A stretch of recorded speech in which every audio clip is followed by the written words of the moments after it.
talking, and I guess this particular segment is really about entrepreneurs and women entrepreneurs. And I think throughout the talk today, be it in investing in entrepreneurs, be it from a financial perspective or any other side of capital, it is really truly about empowering women in Africa.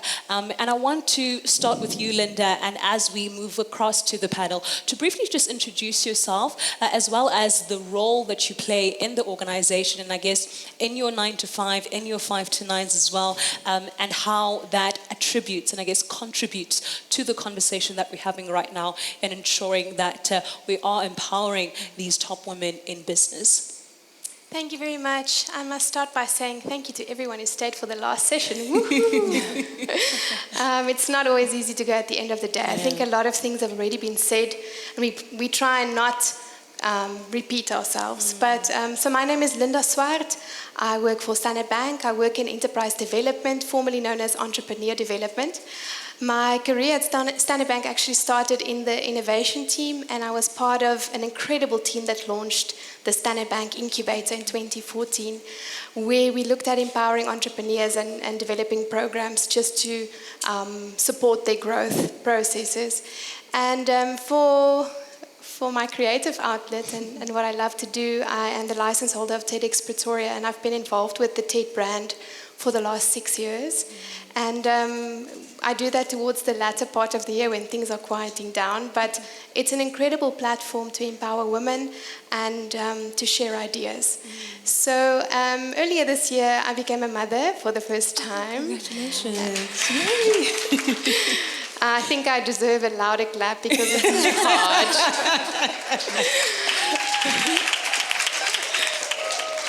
It's been one of the most rewarding but also challenging stages. But my 6 months maternity leave, thank you Standard Bank, allowed me the opportunity to start my own business.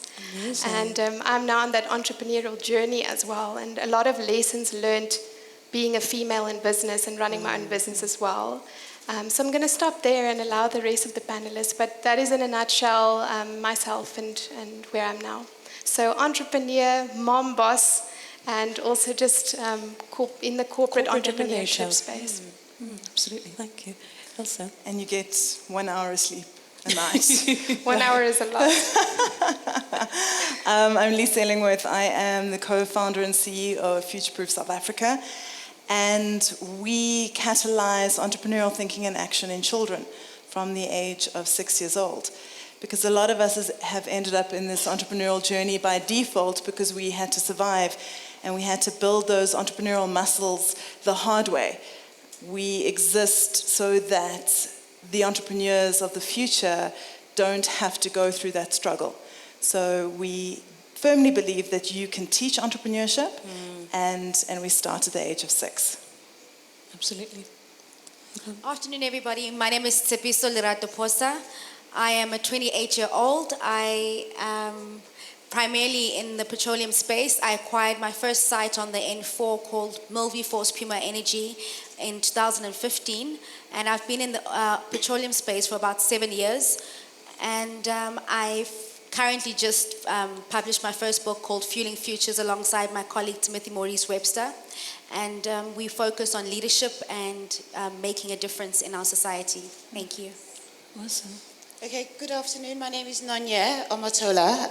I'm the Managing Director of Africa Communications Media Group.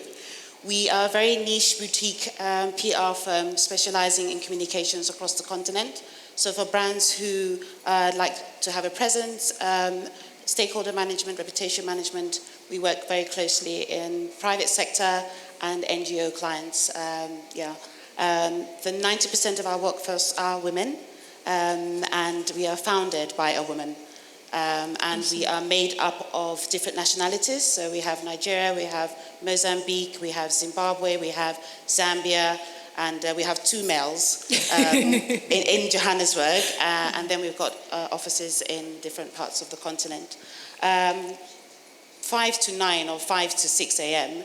I am a wife, a mother of a 21-year-old who's at university, and a 16-year-old.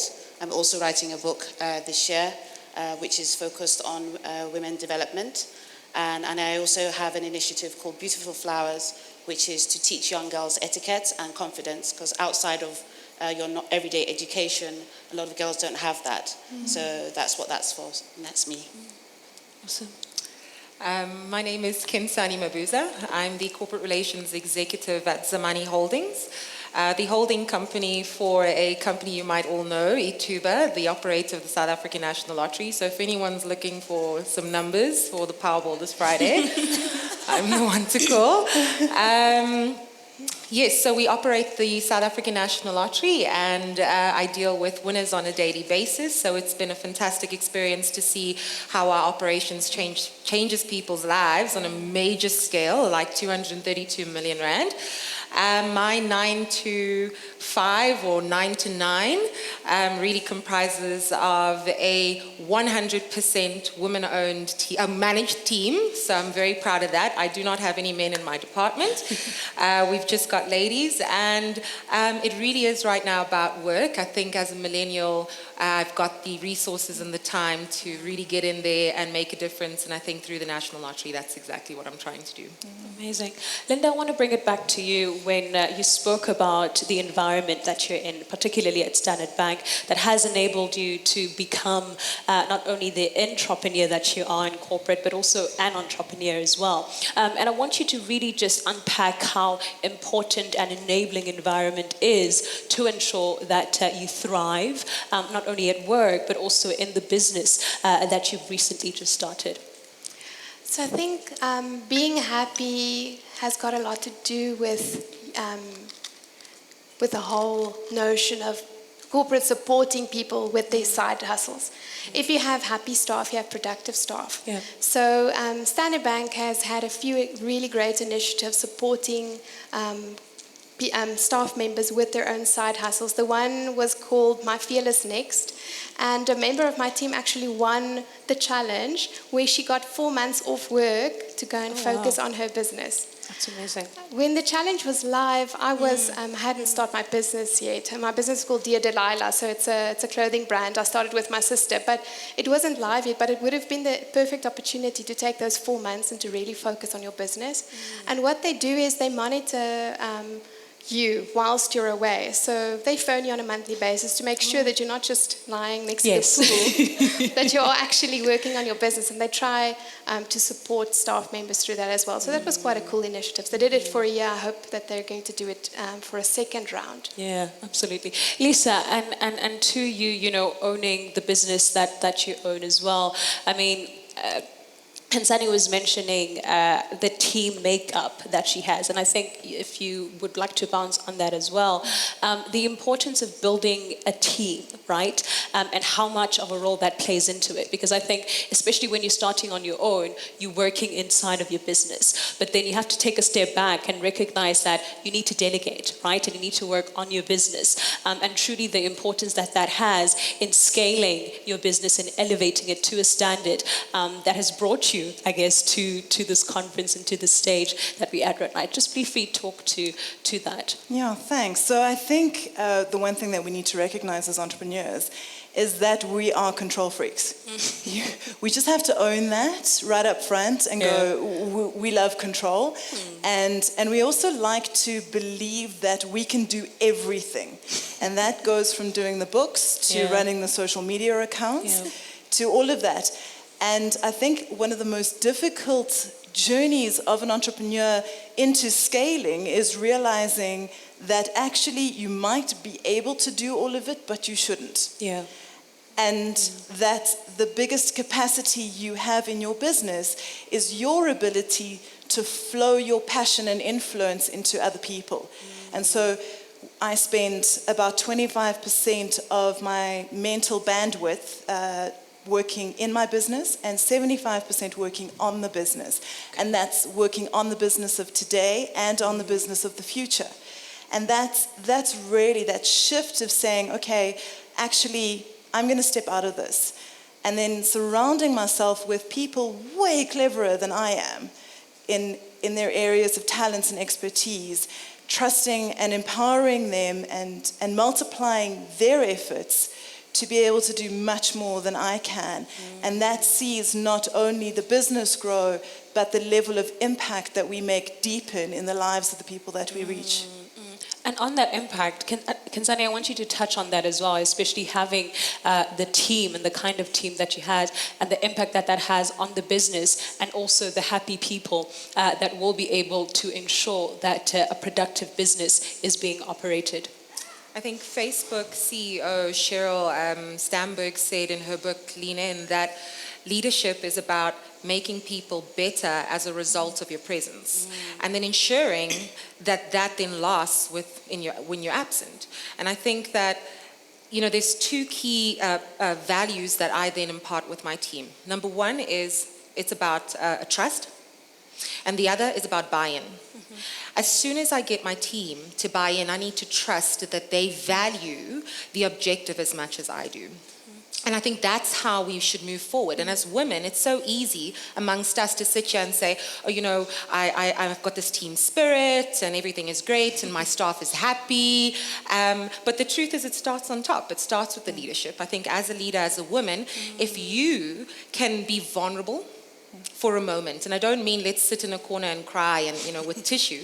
I mean vulnerable with our challenges, vulnerable with our expectations and with our, you know, with our values. I think then we can get a staff or a team that support us, give us the buy-in, and then we can start trusting, and that's how we can build and move forward. I think to add to that, the vulnerability is so important, but the vulnerability around mistakes Absolutely. is owning your humanness in front of a team and collectively showing up with your mistakes and saying, you know, this is where we messed up and let's learn from it, and being able to set the groundwork for learning and iteration and agility within the organization right from the very top. That vulnerability is so important, and it comes as a blanket statement more easily to women to be able to be vulnerable, hopefully, in front of their teams. I think that's actually a superpower. Yeah, absolutely. And I want to throw it to Tsepiso and to Nonye as well.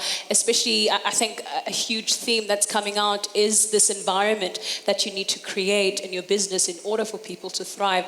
And having written a book, writing a book, sharing some of those lessons, and I think just some of those key dots that we're trying to connect in developing leaders, in developing these organizations as well that will contribute to hopefully tap into what we're going to go into next. Is how do we tap into that and ensuring that women-owned businesses are thriving in South Africa. So please just contribute to just a couple of thoughts in sharing that. Okay. So for us, currently, we this year started having coaching sessions for the organization. We have these on a monthly basis, and we'll soon have them where I will have one-on-ones with the co-founder and CEO, because we will be going through a transitioning phase. The reason why we decided to have the coaching sessions was to obviously dig deep and try and understand what it is really to be a team. We are women-owned, women-led, and obviously with women we have different dynamics and situations externally and internally, predominantly in line with our families. So it was to understand what some of those dynamics are and how we can support one another in the workplace. Today, the reason why I was slightly late, or quite late this afternoon, is because we actually was having one of those sessions, and it was all about performance of good, high-performing teams. And some of the things that came out or that have come out in these sessions is trust being one of them, and the different forms of trust. Being vulnerable as a leader, and the leaders not just being myself or Mimi, but actually everyone. Right. And also having the energy of being an entrepreneur. So we're trying to instill entrepreneurship within the organization and giving carte blanche really for everyone. So something similar to what, we're smaller, but something similar to what you're experiencing, giving people the opportunity to say, listen, I'm very good in digital. How about we start a digital entity within the organization, right, which I will run, and obviously we'll sort out what the margin lines and what, but at least that person has equity, Right. and they have ownership and accountability to run within. We'll continue to pay your salary on a monthly basis.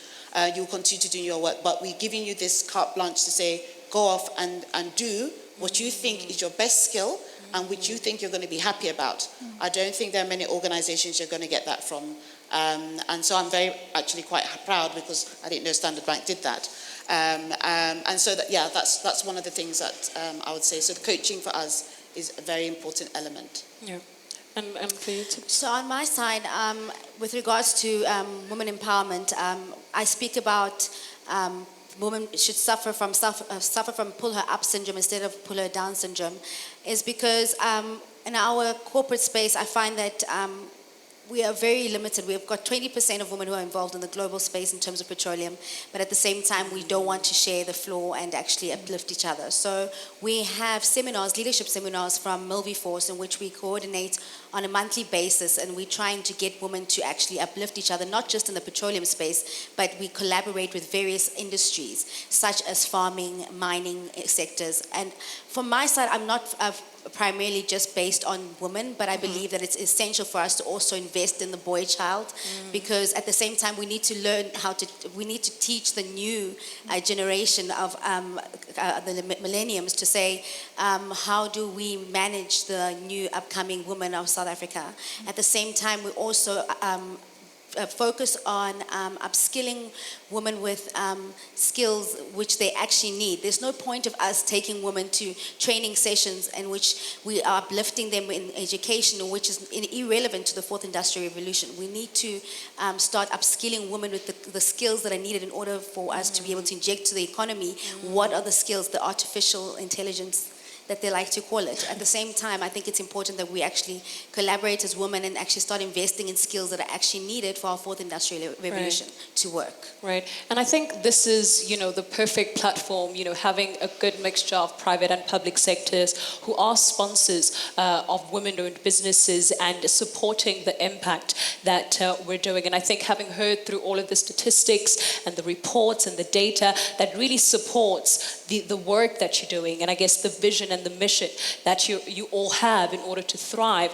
And your experience as well, just sharing some of the lessons, what do you think, I'll start with you, Linda, as well, what do you think is needed to accelerate this climate or this ecosystem where we are having a lot more women being enabled, and I think also having the staying power, because the global empowerment report that was released in 2016, it stated that sub-Saharan Africa has a huge intake of entrepreneurs who are women, who are starting businesses, but they also have the largest dropout, if you want to call it that, of women-owned businesses which are also closing down. So there definitely is that opportunity, and there's a great opportunity. And we've been hearing today of all of the funds and opportunities that are there, but something's missing. There's that missing link. There's that gap in that market. Where do we come into that?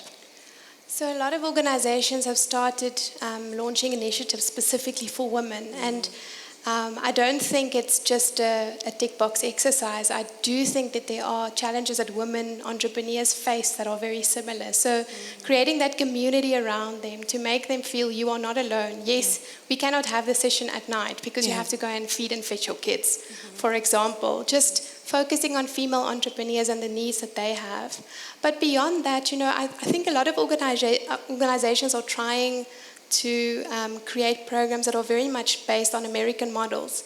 And if you bring it back and you make it local, you'll realize that approach does not work. Yeah. The typical accelerator or a typical 3-month in and out program does not work for entrepreneurs. Yeah. You need to spend time custom making programs and initiatives for these entrepreneurs, be it men or women, to ensure that you meet the needs that they have. I chatted to an entrepreneur earlier on, and she said to me, there's entrepreneurs that hop from program to program. Yes. What value are we adding for those guys? And she said to me, I wish these heads of programs would just ask me, what do I need? Right. And then actually build something that they need, be it access to market, be it access to funding, because it's a known fact that not all entrepreneurs need funding. Some of them need customers. Capital. Customers. Access. They need to get in front of customers. Oh, yes. So if we can open those doors for those entrepreneurs and get them, and just get a meeting with an executive, the right executive that they can come and pitch to. Or if it's a no, just say no.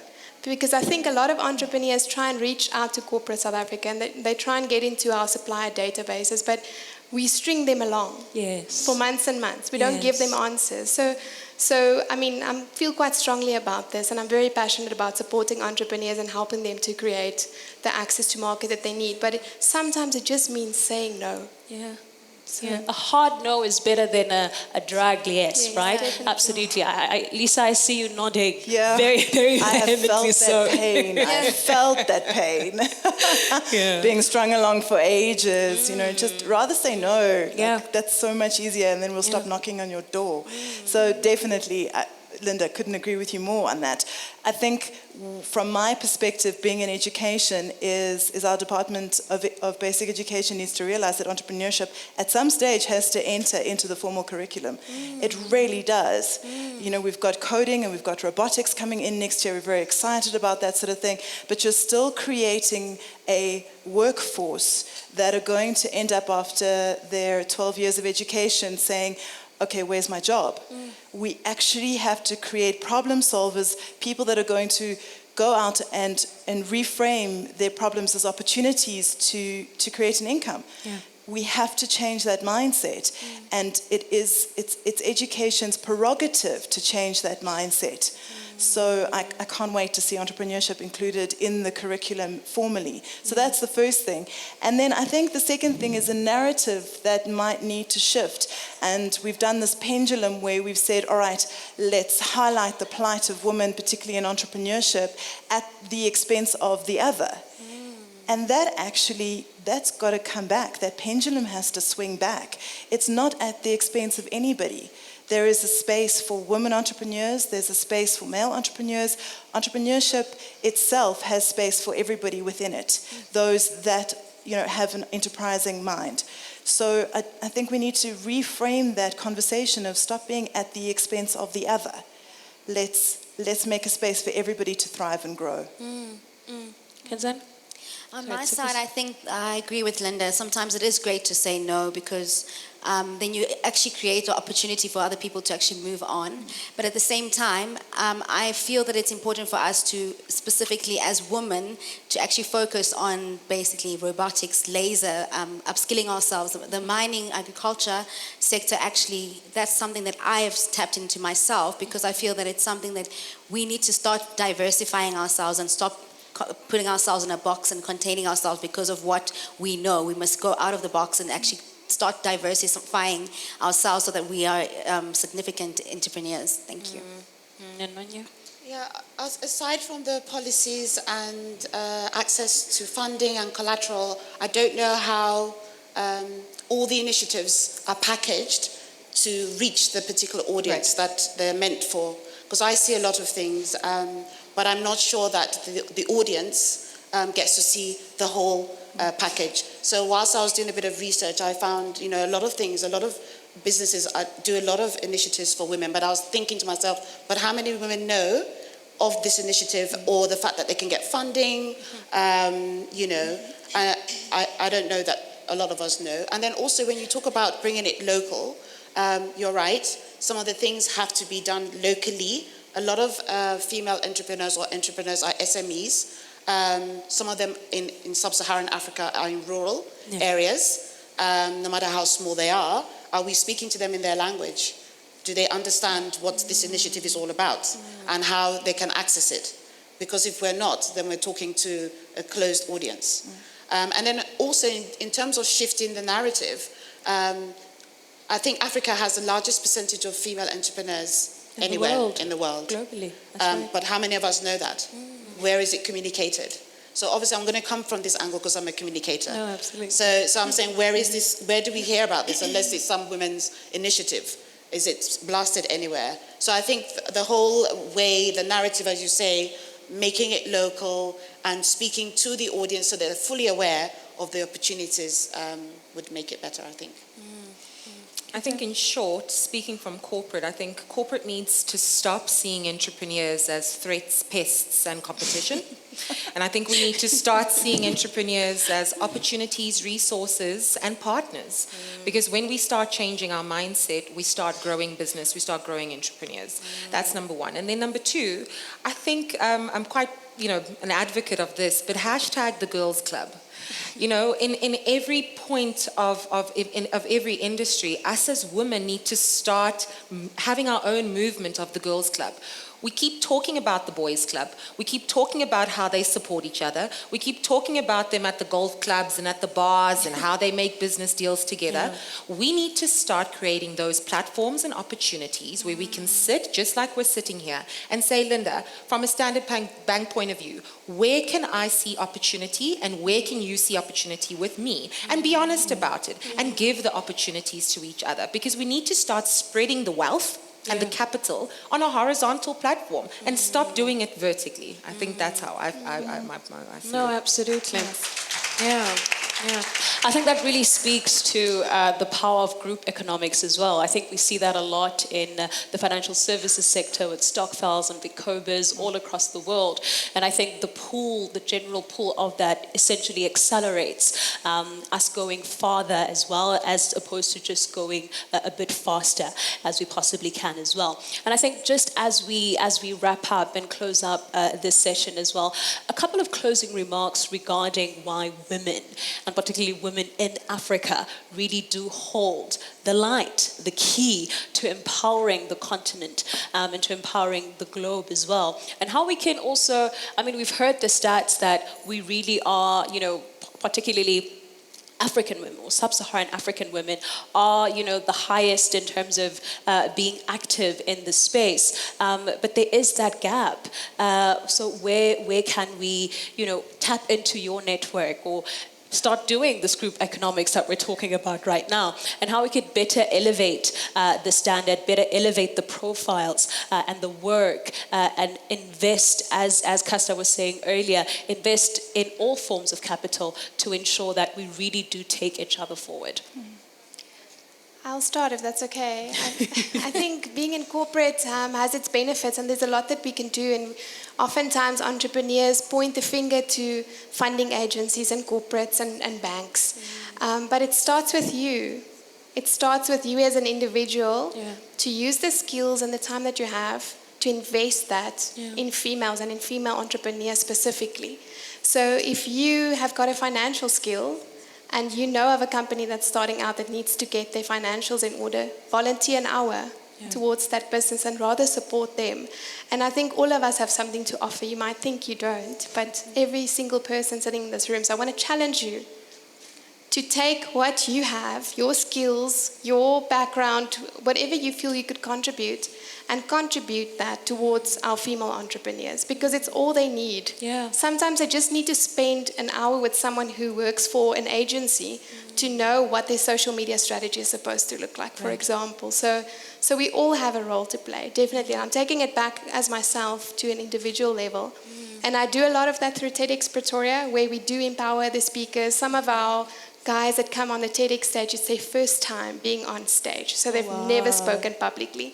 And we train them, we coach them, we get them ready so they could stand alongside anyone on the TED global platform and still be considered a TEDx speaker. So empowerment is definitely key, but there's definitely a lot that we all can do. And it needs to start within ourselves. Absolutely. Perfectly put. Lisa. To scaffold off that, I think being generous in our learnings and our lessons. We've all acquired them, sometimes through some very, very hard circumstances. And life is too short not to learn from other people's mistakes. So leverage your lessons generously to other entrepreneurs so that they don't have to pay the school fees that you've had to pay. So to be able to do that, and your social capital, take that social capital and spread it as far and wide as you possibly can, because access to a network is one of the fundamental building blocks of successful startups and scale-ups. So take your network and then leverage it for those around you. Share that social capital around so that we can build sustainable, valuable relationships that empower everybody, that bring everybody into this ecosystem. Absolutely. I couldn't agree even more. On my side, I feel that we should actually invest in also not just women, but also the children with regards to our capital, because it starts with them, and to teach a dog new tricks is just absolutely impossible.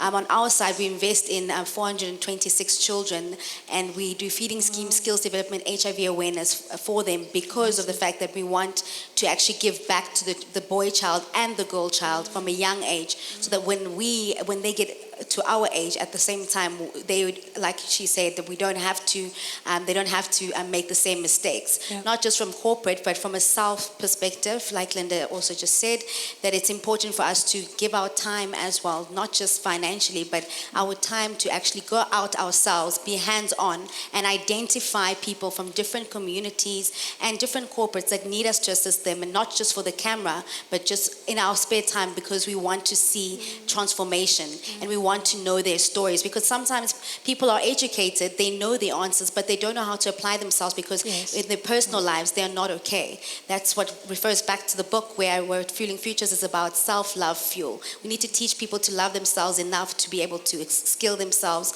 with the knowledge that they need, to be able to not be ashamed to go to a psychologist if they need it, because it's affecting our workspace and we don't know. I mean, just the other day, a colleague of ours committed suicide. I didn't have any idea what was going on with him. He was my best performing employee, but at the same time, he had his own personal issues which were affecting his workspace, in which has affected my workspace. So I think it's important for us to focus on a self-love fuel. Thank you. Absolutely. I'm just going to repeat everything else that was said. But I think, very honestly, one should give of their time. Especially if you're more mature, give of your time to the younger ones, and share some of your experiences, and let them know that it's actually not a big thing to fail. If you fail, you can try again. You can apply yourself in a different way. I was told last week that I could have my own app and I could learn how to code. I'm so excited. I'm sure my children will be wondering if there's something wrong with me, but I'm excited to learn a new skill. But I think more than anything is to give of ourselves. I think to give of ourselves and to be patient with one another, and also the network. Open our networks up to other people. Yeah. Amazing. Awesome. Kym? I think in closing for me, I want to highlight the word that we keep using, which is sustainability. I think in the differences that we're trying to make and in the transformation that we're trying to achieve, we've got to make or implement initiatives that create sustainable socioeconomic development. We keep speaking about entrepreneurs who've been to all these programs, they've been to tons and tons, and we just said, is it sustainable and how does it benefit me? I think that in all industries and in all sectors of business, we've got to start making sustainable changes. Within our group of companies, we've got a wonderful foundation, the Eric and Charmaine Mabuza Scholarship Foundation, where we provide opportunities for young people to go to university on a full scholarship, including accommodation and allowances, with no expectation of a monetary or even, where you go back and work. We have no expectation of it back. If you're going to give fully, knowing that you are not giving another person the liability that they've got to carry this weight on their shoulders, because you're not empowering them. All you're doing is setting them up for future failure. So sustainability is how I think we'll create, sufficient growth. Perfect. Ladies, thank you so much. I think this was the perfect way to round it up on why women entrepreneurs that are sitting right here hold the key to Africa's future. So thank you so much, ladies, for joining us on stage this afternoon. Linda Swart, the Entrepreneur Development at Standard Bank South Africa, entrepreneur as well as organizer and license holder for TEDx Pretoria. Lisa Engleworth, the CEO and co-founder of Future Proof South Africa. Tsebiso Phosa, entrepreneur, author and owner of Milliforce Puma Net M4 Nelspruit. Ngozi Omotola, the Managing Director for Africa Communications Group, and from Zamani, at the Corporate Relations Executive, Kym Sanlam Buuza. Thank you so much, ladies. Thank you. Thank you.